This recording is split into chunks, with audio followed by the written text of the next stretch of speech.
दोस्तों नमस्कार, मैं हूं आपका दोस्त केवल पांडे और आप देख रहे हैं वर्ल्ड इनसाइट। वर्ल्ड इनसाइट में आज हम बात कर रहे हैं वर्ल्ड ओजोन डे, विश्व ओजोन दिवस की, जो 16 सितंबर को मनाया जाता है। तो इसकी बात करते हैं, क्या है, कैसे है, क्यों इसको मनाना शुरू किया। ओजोन परत की खोज सर्वप्रथम 1913 में फ्रांस के दो विद्वान थे, चार्ल्स फैब्री और हेनरी बुइसन। इन दो लोगों ने की। ओजोन परत की जो सांद्रता की माप की इकाई है वो है डॉप्सन। एक्चुअली ओदो ओजोन एक लेयर है जो हमारे वायुमंडल में, समताप मंडल में मिलती है, और ये सूर्य से आने वाली जो पराबैंगनी किरणें हैं उनको पृथ्वी तक आने से रोकती है, उनको वहीं सोख लेती है, जिसकी वजह से जो चर्म रोग हैं, त्वचा कैंसर हैं और अन्य जो बहुत तरीके के रोग हैं उनको होने से ये पृथ्वी पर जो मानव समुदाय है, जीव समुदाय है, पादप समुदाय है, इनको उससे बचाती है। इसकी जो शुरुआत हुई, कनाडा का एक मॉन्ट्रियल शहर है, वहाँ पर 16 सितंबर 1987 को सबसे पहले ओजोन छिद्र के को लेके जो चिंता जताई गई थी उसके निवारण करने के लिए एक बैठक बुलाई गई, जिसमें 31 देशों ने भाग लिया। इस बैठक को ही मॉन्ट्रियल प्रोटोकॉल के नाम से जाना जाता है और भारत इस मॉन्ट्रियल प्रोटोकॉल का हिस्सा जून 1992 के बाद बना। 1994 में संयुक्त राष्ट्र महासभा ने हर वर्ष 16 सितंबर को ओजोन संरक्षण के लिए इसे अंतर्राष्ट्रीय दिवस घोषित किया गया और तभी से ओजोन दिवस 16 सितंबर के रूप में मनाना शुरू हुआ। और जो सबसे पहली बार ओजोन दिवस मनाया गया वो मनाया गया 16 सितंबर 1995 को। ओजोन दिवस मनाने के लिए हर वर्ष एक विषय चुना जाता है और हर वर्ष विषयों के रूप में, जैसे वर्ष 2024 का जो इस साल का विषय है वो है मॉन्ट्रियल प्रोटोकॉल, जलवायु कार्यवाही को आगे बढ़ाना है। अगर हम 2020 के इसके विषय की बात करें तो वो था जीवन के लिए ओजोन। 2021 में था हमें हमारे भोजन और टीकों को ठंडा रखना। 2022 का जो विषय था वो था पृथ्वी पर जीवन की रक्षा के लिए वैश्विक सहयोग। 2023 का जो विषय था वो था ओजोन परत को ठीक करना और जलवायु परिवर्तन को कम करना। ओजोन परत के क्षरण में मुख्य रूप से बहुत सारी जो गैसें हैं जो ओजोन क्षरण को बढ़ावा दे रही हैं, उसमें क्लोरोफ्लोरोकार्बन है, हेलॉन है, मिथाइल क्लोराइड है, मिथाइल ब्रोमाइड और बहुत सारी गैसेस हैं जो ओजोन क्षरण को बढ़ावा दे रही हैं। और इसमें जो सबसे मुख्य रूप से है वो है क्लोरोफ्लोरोकार्बन।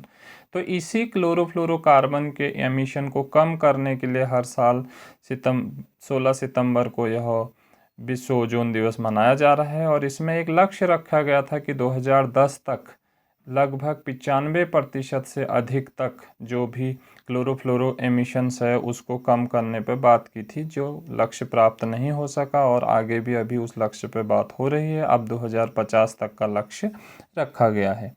अब बात करें ओजोन गैस का निर्माण कैसे होता है, तो ओजोन गैस के निर्माण में ओजोन गैस बेसिकली हल्के नीले रंग की एक तीव्र गंध वाली गैस होती है जो ऑक्सीजन के 3 परमाणुओं से बनती है। जैसा कि आप चित्र में देख रहे होंगे कि जो स्टेप 1 है वहाँ पे ऑक्सीजन के 2 मॉलिक्यूल्स हैं। जब उस पर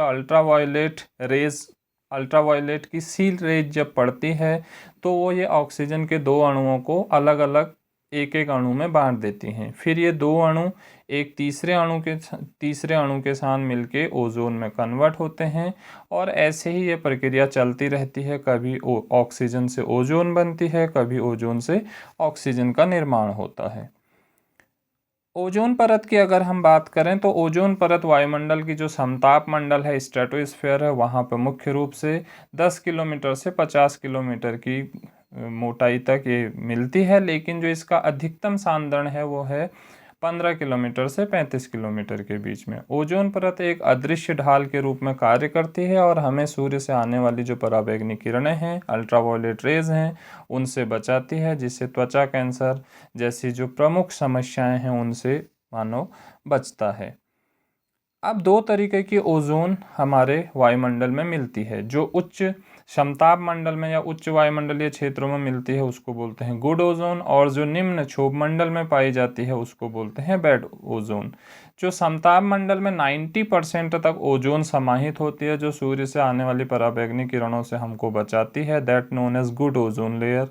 और जो क्षोभ मंडल में पाई जाती है और पूरे ओजोन का लगभग 10% इसके अंतर्गत समाहित होता है और वायुमंडल में लगभग 2 से 3 किलोमीटर की ऊंचाई तक यह मिलता है, इसीलिए इसको सतही ओजोन भी कहा जाता है। सतही ओजोन बेसिकली हानिकारक होता है। यह इसके उच्च सांद्रता में मानव का स्वास्थ्य, कृषि फसल, प्राकृतिक पेड़ पौधे जो हैं, वन हैं, वो सभी उत्पादन के लिए खतरा पैदा करती है। तो बेड ओजोन लेयर हमारे वायुमंडल के सबसे ज़्यादा हानिकारक है।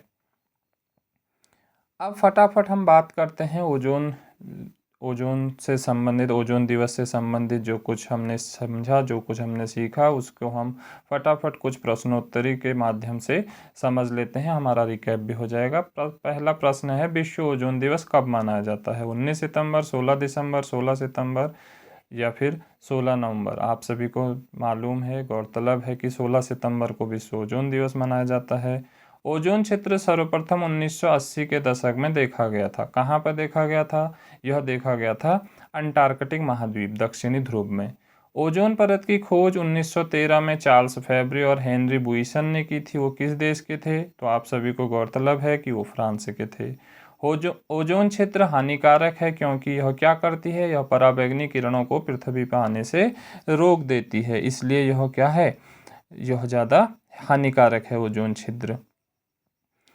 ओजोन दिवस 2024 का थीम क्या है? आप सभी को गौरतलब है कि ओजोन दिवस 2024 का थीम है जलवायु क्रियाओं को आगे बढ़ाना। अगर हम जीवन के लिए ओजोन की बात करें, यह 2020 की थीम थी। हमें हमारे भोजन और टीकों को ठंडा रखना, यह 2021 की थीम थी।